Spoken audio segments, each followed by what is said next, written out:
গণতান্ত্রিক অধিকার আদায়ের লক্ষ্যে তাগিদ থেকেই আজকে এসেছি। আমি মনে প্রাণে বিশ্বাস করি আমাদের মুক্তিযুদ্ধ হচ্ছে আমাদের প্রাণশক্তি। আমি অনেকবার জিজ্ঞেস করলাম যে আপনি কে, আপনার পরিচয় কি, আমাকে কেন থামতে বলছেন? আমরা সবাই বলছি না, আমরা সবাই বলছি না।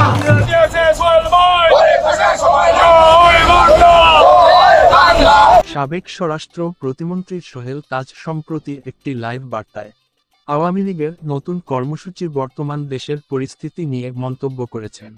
তিনি 16ই ডিসেম্বরের রাজপথে আওয়ামী লীগের শক্তিশালী অবস্থান রাখার ব্যাপারে নতুন বার্তা দিয়েছেন।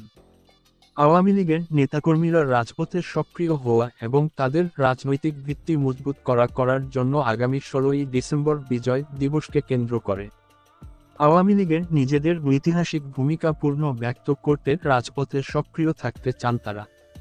এদিকে সাবেক স্বরাষ্ট্র প্রতিমন্ত্রী সোহেল তাজ আওয়ামী লীগের পাশে থেকে সাবেক প্রধানমন্ত্রী শেখ হাসিনাকে দেশে ফেরানোর আহ্বান জানিয়েছেন। তাছাড়া 16ই ডিসেম্বর আওয়ামী লীগ নেতাকর্মীদের রাজপথে নামার আহ্বান জানিয়েছেন।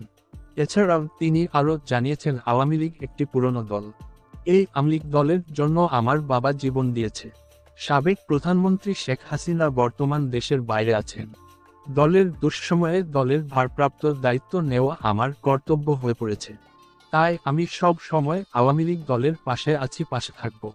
আওয়ামী লীগ দলের দুঃসময় সোহেল তাজকে পাশে পেয়ে নতুন কর্মসূচির ঘোষণা দিয়েছেন শেখ হাসিনার পুত্র সজীব ওয়াজেদ জয়।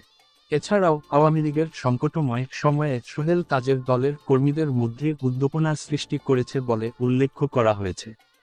শেখ হাসিনার পরিবারের পক্ষ থেকে সজীব ওয়াজেদ জয় তার দলের সমর্থন প্রকাশ করেছে।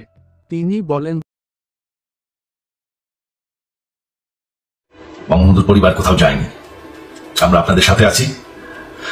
আওয়ামী লীগের নেতাকর্মীদের আমি সবাইকে আহ্বান জানাচ্ছি, দেশকে আমাদের নেতাকর্মীদেরকে আওয়ামী লীগকে রক্ষা করার জন্য যা প্রয়োজন আমরা করতে প্রস্তুত।